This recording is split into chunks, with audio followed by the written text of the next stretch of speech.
Oxygen, carbon dioxide, nutrients, waste products etcetera, ये सारे हमारे अलग अलग बॉडी पार्ट्स तक पहुंचाना जरूरी है। Let's look at the constituents of the circulatory system. सबसे पहले आ जाता है ब्लड। ब्लड जो है it acts as a medium for transport, तो इसके थ्रू ढेर सारे सब्सटेंसेस ट्रांसपोर्ट किए जाते हैं। देन हार्ट, जो हमारा आज का मेन टॉपिक भी है। Heart is a fist shaped organ, fist का साइज है हार्ट का, and it helps in pumping blood to various parts of the body. And इसके अलावा there are blood vessels. Blood vessels क्या है? ट्यूब्यूलर स्ट्रक्चर्स हैं which help in transport of the blood। तो ये तीनों मेन कंपोनेंट्स हैं हमारे सर्कुलेटरी सिस्टम के। तो थोड़ा सा ब्लड के बारे में देख लेते हैं। Blood is formed of two main components, a watery fluid called the blood plasma and there are many cells present in it. Cell कौन से? These are called blood cells और ब्लड कॉर्पसल्स और they are also called formed elements. तीन तरह के blood cells हैं हमारी body में, आरबीसीज और रेड ब्लड सेल्स, डब्ल्यूबीसीज white blood cells and platelets. तो ये तीन तरह के ब्लड सेल्स प्रेजेंट होते हैं ह्यूमन बॉडी के अंदर। आप देखते हैं थोड़ा सा ब्लड के बारे में। आप देख सकते हैं blood is flowing on the screen. Red colour का ब्लड हम सबको पता है, अगर कभी कट लगाओ तो रेड कलर का ब्लड बाहर आता है। ब्लड वेसल्स के through blood is flowing and ये जो रेड कलर के सेल्स आपको दिखेंगे, ये red cells these are called RBCs. इनकी शेप कैसी है जरा देखो, it is biconcave in shape. Concave का मतलब ये है कनकेव सरफेस, तो these are biconcave in shape and they help in transport of oxygen. कैसे ऑक्सीजन ट्रांसपोर्ट होगा? By a red coloured pigment called the haemoglobin. So the hemoglobin present in RBCs helps in transport of oxygen. तो RBCs इस सारे blood को कौन pump कर रहा है? Heart. Heart is a fist sized organ, मुट्ठी के साइज का है। It is present between the lungs in the thoracic chamber. Thoracic chamber मतलब आपकी चेस्ट में, तो चेस्ट में between the lungs slightly towards the left side. ये देखिए slightly to the left between the lungs. और जो भी ब्लड हार्ट पंप करेगा that will help us in performing various activities like exercise, walking, breathing। हर चीज में हमें ब्लड सर्कुलेशन चाहिए है ताकि अलग अलग सब्सटेंसेस जगह जगह तक जा सके, right? So now let's look at the human heart. Heart nature में कुछ इस तरह से एग्जिस्ट करता है, बट हम क्या शेप देखते हैं? ये वाली। तो इस शेप को यहाँ देखो बन रही है ना, there is a resemblance between the two shapes. देखने में थोड़ा सा कॉम्प्लेक्स लग रहा है but it will be easy to understand जैसे जैसे मैं समझाती जाऊंगी। तो सबसे पहले इसकी आउटर मोस्ट लेयर्स के बारे में अब हम बात करेंगे। 3 लेयर्स है, पेरिकार्डियम, मायोकार्डियम एंड एंडोकार्डियम। तो outer most is called pericardium. It is made up of connective tissue. इसके बीच में पेरिकार्डियम के नीचे यहां पे होती है मायोकार्डियम। मायो मीन्स मसल, तो जो मायोकार्डियम है it will be made up of cardiac muscles because myo means muscle. And myocardium के अंदर there is present endocardium. This is made up of visceral epithelium, यानी epithelium of the visceral organs. तो जो heart है उसके अंदर 4 chambers present हैं। The 4 chambers, ऊपर वाला है upper chambers and lower chambers. The upper 2 chambers are called the atrium and the lower 2 chambers are called the ventricles. Atrium के अंदर blood आएगा and this blood will flow to the ventricles and from the ventricles it will be pumped to various parts of the body. तो inflow हुआ atria में, इधर से ventricles and to various parts of the body. In atria और ventricles के पास valves present होते हैं। These valves help in preventing backflow of blood। तो क्या होगा? एट्रिया से जब वेंट्रिकल्स में ब्लड आया तो बैकफ्लो होने के चांसेस हैं, बट वी वांट कि एक ही तरफ को फ्लो हो, एट्रिया से वेंट्रिकल में ही जाए, तो उसकी वजह से there are valves present over here. ये वाला valve present between the atria and the ventricle, these valves are also called, यहाँ पे भी ना ये वाला and this one, these valves are called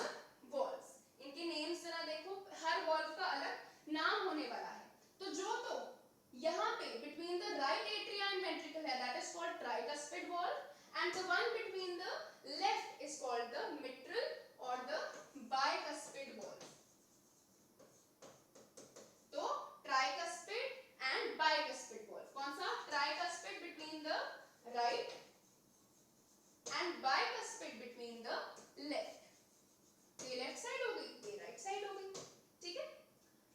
pulmonary wall कहां होगा, ये क्या है हमारी पल्मोनरी आर्टरी, आर्टरी, ठीक है। ये कौन सा हो जाएगा पल्मोनरी वॉल। एंड यहाँ पे ये देखिए ये वाला, this is going to be the aortic wall. Aortic wall मतलब जो एओर्टा के पास लेके जाने वाला है चीजों को, ठीक है जी। तो ये सारे के सारे वॉल्स हैं हमारी ह्यूमन हार्ट के अंदर। एओर्टिक वॉल्व आ गया, ठीक है ना। एओर्टिक वॉल्व कौन सा है, जो एओर्टा में भेजने वाला है वेंट्रिकल से, राइट।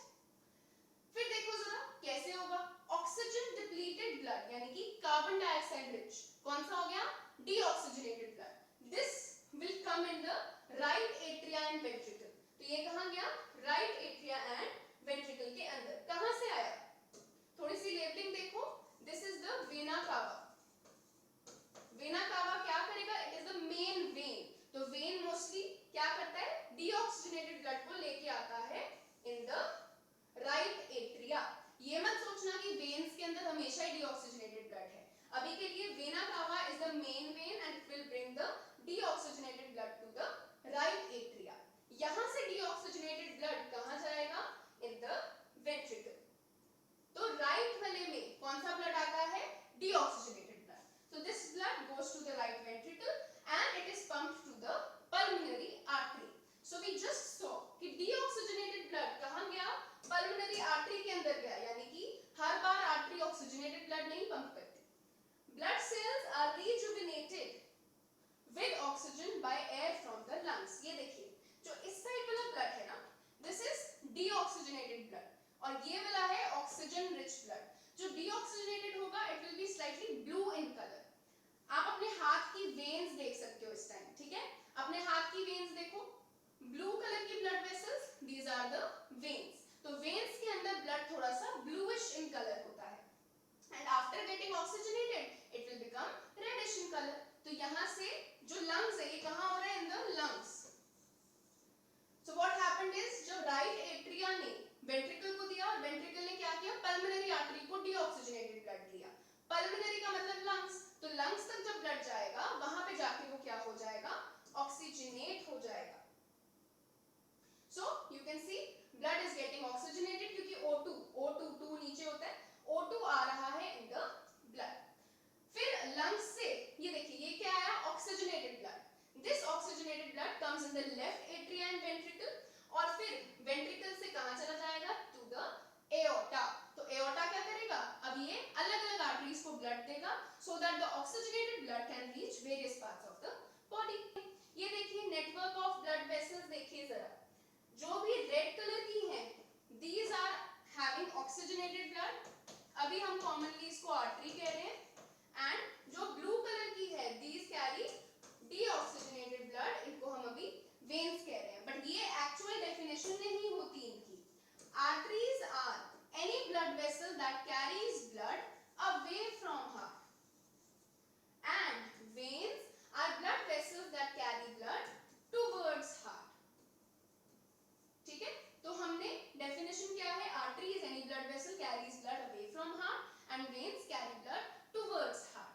तो आप अब इससे समझ गए होंगे कि जो पल्मोनरी आर्टरी थी वो डीऑक्सीजनेटेड ब्लड लेके जा रही थी, है ना, पर हार्ट से तो दूर जा रही है इसलिए उसका नाम क्या है, आर्टरी। तो ये नहीं सोच लेना कि आर्टरी में हमेशा ही ऑक्सीजनेटेड ब्लड है, ऐसा नहीं होता। आर्टरीज में ऑक्सीजनेटेड ब्लड भी हो सकता है, डीऑक्सीजनेटेड भी, पर क्योंकि मोस्टली ऑक्सीजनेटेड होता है इसीलिए हम रेड कलर की आर्टरीज यहां दिखा रहे हैं। The main artery is called aorta and the main when, this blue is called vena cava. ठीक है ना, so this is the intricate network of blood vessels in the human body. तो ये जो नेटवर्क ऑफ ब्लड वेसल है ये tissues तक blood लेके जाएगा, वहां ऑक्सीजन दे देगा, कार्बन डाइऑक्साइड वापस ले जाएंगे एंड वो वापस चली जाएगी हार्ट तक। ठीक है जी, तो हार्ट जो है 1 मिनट में 72 टाइम्स बीट करता है। तो कितना हो गया हार्ट रेट, 72 टाइम्स पर मिनट, एंड वैल्यूज देखिए एक दिन में 1 मिलियन टाइम्स बीट करता है and it beats for about, देखिए इतना ज्यादा पर ईयर। तो ये हम देख रहे हैं हार्ट बीट कितनी हो रही है। And you know in a normal person heart never undergoes fatigue. Fatigue का मतलब थक जाना, ठीक है. तो अगर हार्ट थक गया तो आपको भी पता है क्या होगा, खत्म है ना.